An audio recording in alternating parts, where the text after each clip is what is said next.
like to take this opportunity to introduce Mr. Al Cumings. He comes to us as the Assistant Superintendent at Greenville. Thank you. How are you?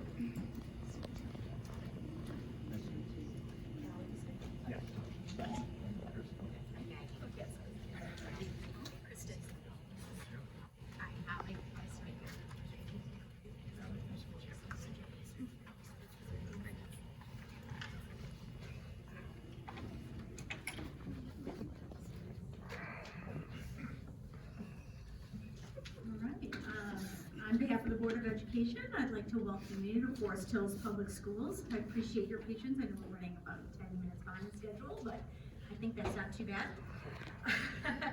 So a little bit about the format tonight. The interview may take up to about 75 minutes. Toward the end, you'll be able to ask the board questions if you have any questions, and you will also have the opportunity to make a closing statement if you like.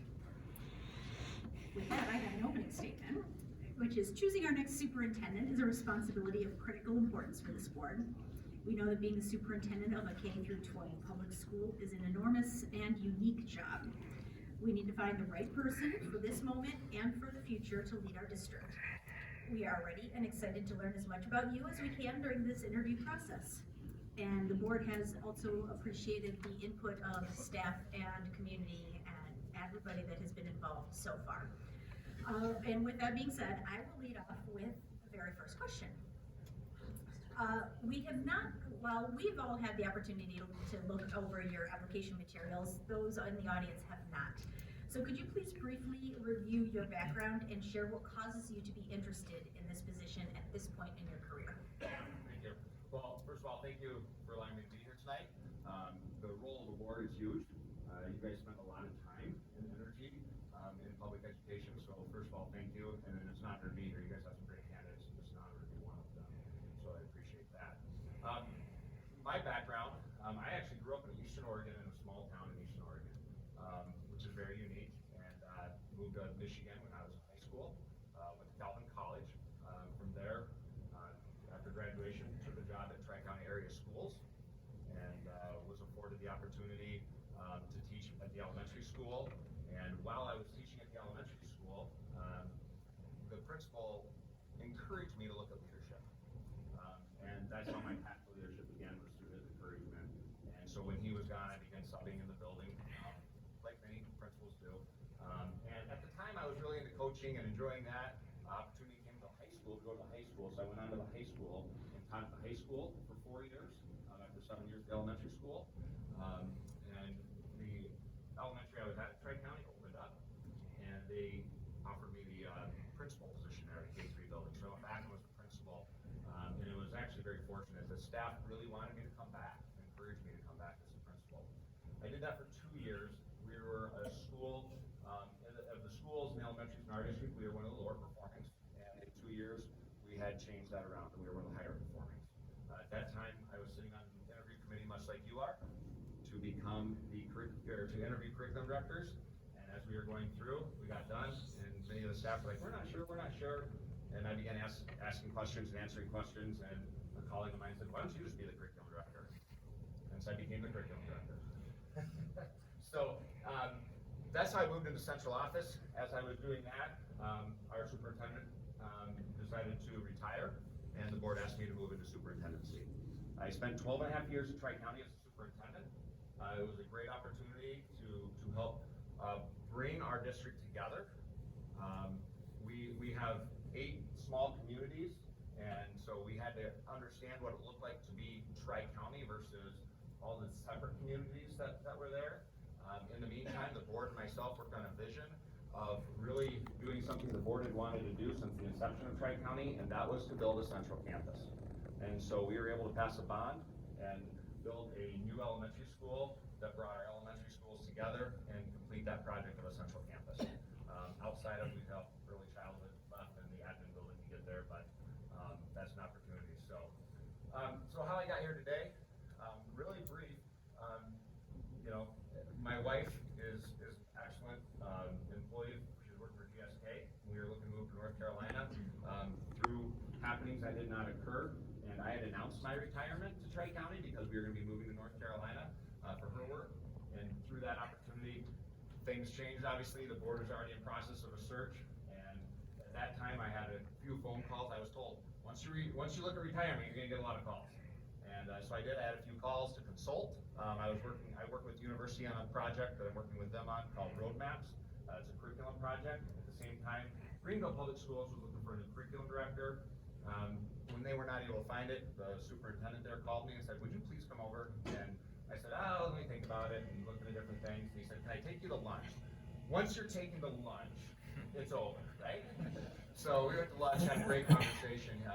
He's a great leader, and got the opportunity to be the assistant superintendent at Greenville. And it's been a good experience to go in there and learn. I think that as educators, getting to other districts and see what's happening, big or small, is important. We do so much education. We watch universities do this. We watch them go to each other and say, what research are you doing? What research are you doing? How do we connect those so we have great research? I'd love to see us do that more in education, public education, because I think that opportunity is out there. With that being said, we knew we were staying in Michigan, and as opportunities came up, and Forest Hills being one of them, we were looking very specifically at certain communities that we could move to, be a part of the community, and raise our son in. And Forest Hills really fit that bill. Our son is a second grader. He's currently at Tri-County. His teacher is gracious enough to pick him up and drive him every day, so we thank her. But in a great class, a great community, still at Tri-County. But next year we'll have to look for something different. And this opportunity, as well as him being at a school like Forest Hills, would be good for him and for our family. So it kind of combined that way to say this is a good opportunity for us as a family. So that's how we got here today. Thank you. Welcome. I was lost in thought there. All right, given your research and what you know of our district, what do you believe are the 2 or 3 most critical long-term priorities that you would be addressing? How would your background and skills help us address these issues? Okay. So a couple critical issues and then how I can support that. I would say the couple critical issues as I look is since 2012, there's been 1,000 students that have left Forest Hills Public Schools. Okay? And I think that's something we're going to have to address. Now, interesting as I look at the data, it's not all flowing into other public schools. However, I do have the Brighton question because there's obviously some sort of partnership with Brighton because I see a multitude of kids going to Brighton. So I know there's some sort of virtual or some sort of connection there that I understand. However, there's got to be a group of kids going to or making a choice somewhere else. Now, part of that is birth rate in Kent County is down. We know that, right? But we've got another concern where students are choosing something different. Okay? And we need to be the choice school. And the academic success and the opportunities within Forest Hills, I think it should be at the choice school. So I think that's some learning now. I can only dig so deep in there. My concept would be first, I think from my understanding is I need to understand why. You know, where they're coming from, why. And then maybe meet with those families, survey those families to understand that. And then understand how we can be that choice school. Some things that we can also do is be more proactive. I think schools don't market enough. You know, I think that you look at the charter schools and they're sending flyers all over to everybody saying, come here. And I think we're gonna have to understand that we're in a different environment, that there is some competition out there where people are going to other schools. So advertising, marketing is a good thing to do for public schools. I was excited to see our communication directors that help support that. Okay. I think the other one is unique and similar to Tri-County is the 3 entities you have. You know, you've got Eastern, Central, and Northern, and each of their own unique district, and makes it kind of a school here and a school here and a school here. However, how do we become us? You know, how do we become a district that says we're Forest Hills? Now that can be taken from different avenues of if one choir is performing, we can all go visit. We support each other, we cheer each other.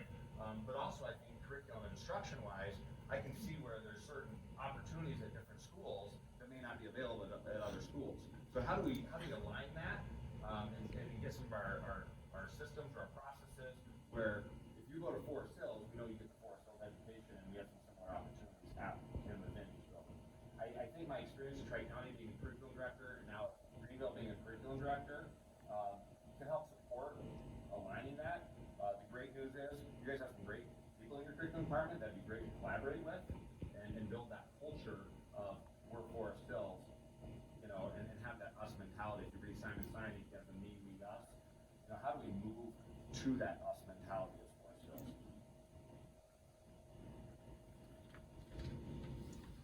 All right, effective and timely communication is vital to the success of a school district.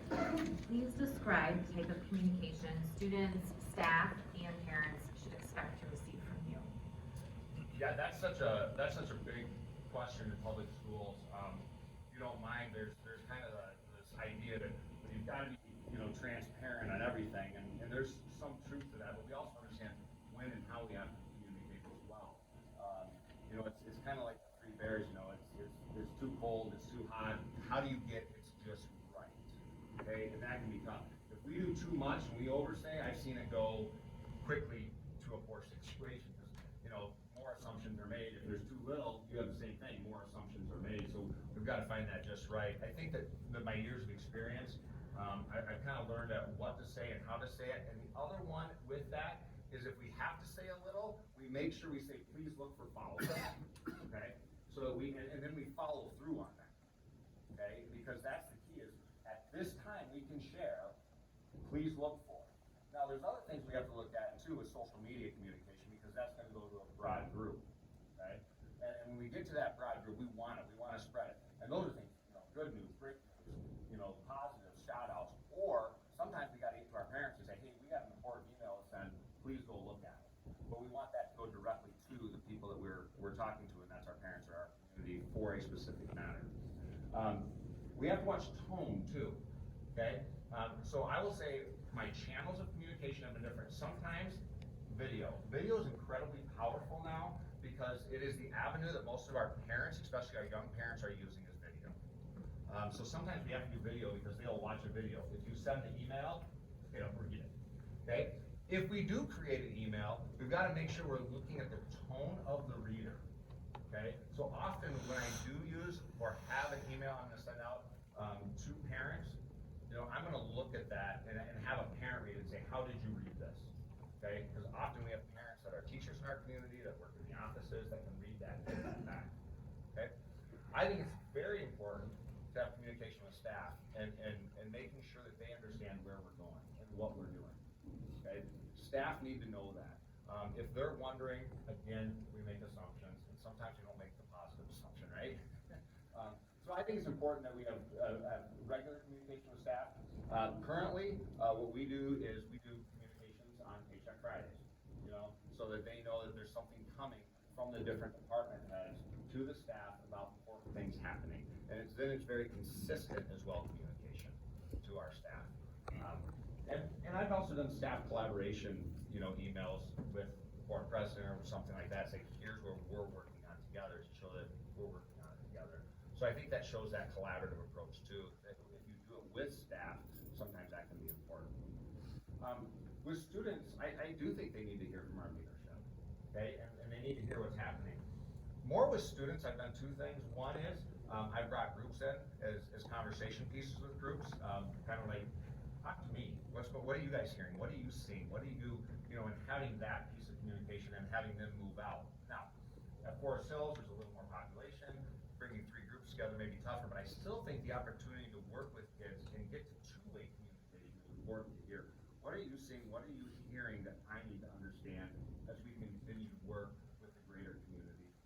And I'd go back to parents as well, just quickly, is I think having a key communicator group, and I'm not sure if we have one into it on the website, but having a key communicator group with parents is also good, that you have that sit-down conversation with parents, hear what they're hearing, hear what they're saying, but it's also the opportunity to say, here's what the district is working on, here's where the district is going, and then they can help get the correct message out to our parents.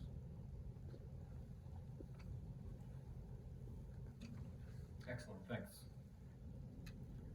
You touched on this a little bit already. What do you think are the unique challenges of leading a district that has 3 high schools like we have? And how would you address some of those challenges? Yeah, that's a good question, CJ. I think that, you know, I think first, I want to address the fact we got to celebrate, okay? And we need to do that. Our kids need to hear, you guys are rocking it, okay? when you look at scores, and you guys are scoring in the 78th percentile in some areas, in math and ELA, like, our kids need to hear that, because they're not hearing it enough in their personal lives. Okay? And so let's start there.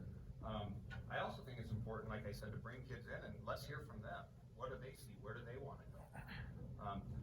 But if I were to go back and pull away and say, I think it's going to be the work here that's going to do that. How do we create a compelling vision, okay, where our leadership says, we want to go get that? If Bono wrote a song, it's one of the most popular songs in the he says, you have to have vision over visibility, okay? And so often our staff, our admin are seeing the visible, what happens in the building every day with our kids. It's our responsibility to say, what